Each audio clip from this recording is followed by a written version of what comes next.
Dan kedua Mahkamah Konstitusi menampilkan sejumlah saksi dari pihak Prabowo Hatta untuk membuktikan gugatan soal kecurangan. Namun dalam pemeriksaan, para saksi ternyata tidak dapat menampilkan data dan juga bukti konkret yang telah diajukan tim kuasa hukum Prabowo Hatta. Ya. Siapa yang diancamnya?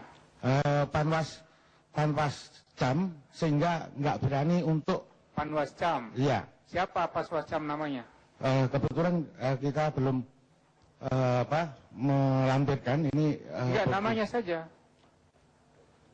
Kita nggak apal buktinya, kita lampirkan menyusul. Jadi ya. Gini, jangan cerita yang tidak jelas di sini. Tidak bisa nanti diverifikasi. Ya.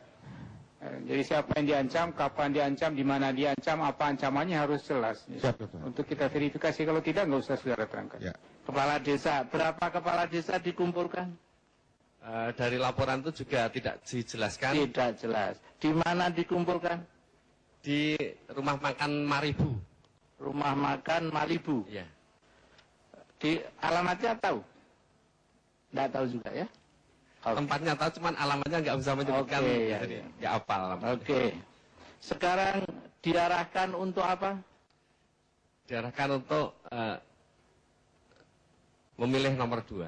Caranya mengarahkan apa kalimatnya? Ingat, saudara? Tidak tahu. Tidak tahu karena laporan ya? Ya. Oke. Laporannya besok lagi supaya lengkap itu. Ya. Ajari caranya melaporkan. Saudara mencoblos di TPS 1, iya, tapi bertugas di TPS 2. Iya, Yang Mulia. Pada saat saudara mencoblos di TPS 1 itulah, saudara melihat 2 orang itu mencoblos di sana. Saudara lihat atau tidak lihat? Saya minta saudara jujur. Saudara sudah disumpah. Saudara lihat?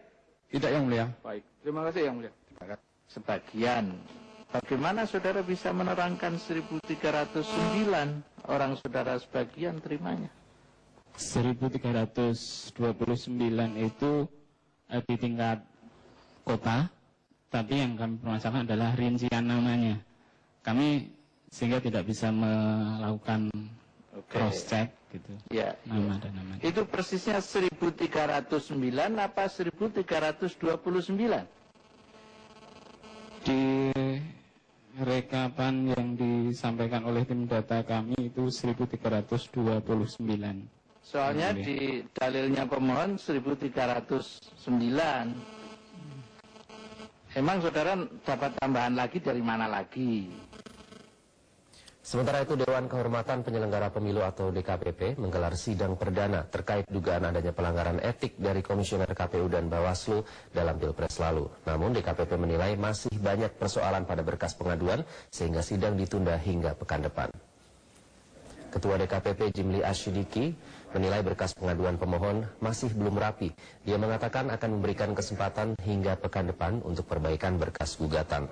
Salah satu yang disoroti oleh Jimli antara lain substansi gugatan yang masih tumpang tindih. Penundaan ini juga dimaksudkan untuk memberikan kesempatan kepada pihak Bawaslu dan KPU untuk mempelajari pengaduan dan juga tudingan yang diarahkan pada komisioner di kedua lembaga tersebut. Setidaknya ada 11 perkara yang terdiri dari 7 aduan dari pihak Prabowo Hatta dan 2 perkara aduan tim Jokowi JK, serta 2 perkara lain masing-masing dari Bawaslu Papua dan sebuah lembaga independen. Itu gunanya rapat sidang perdana ini untuk klarifikasi semua, sekaligus juga mempersiapkan KPU dan Bawaslu untuk punya waktu yang cukup ya untuk mempersiapkan jawaban.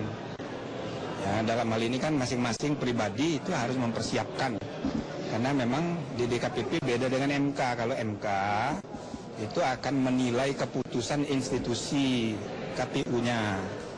Nah, kalau DKPP hanya menilai orangnya, perilaku orangnya. Sanksi di DKPP ini paling berat cuman memberhentikan. Itu saja. Kalau tidak berat, ya hanya beri peringatan. Tapi kalau misalnya tidak terbukti, sama sekali tidak terbukti, maka demi keadilan kita harus rehabilitasi.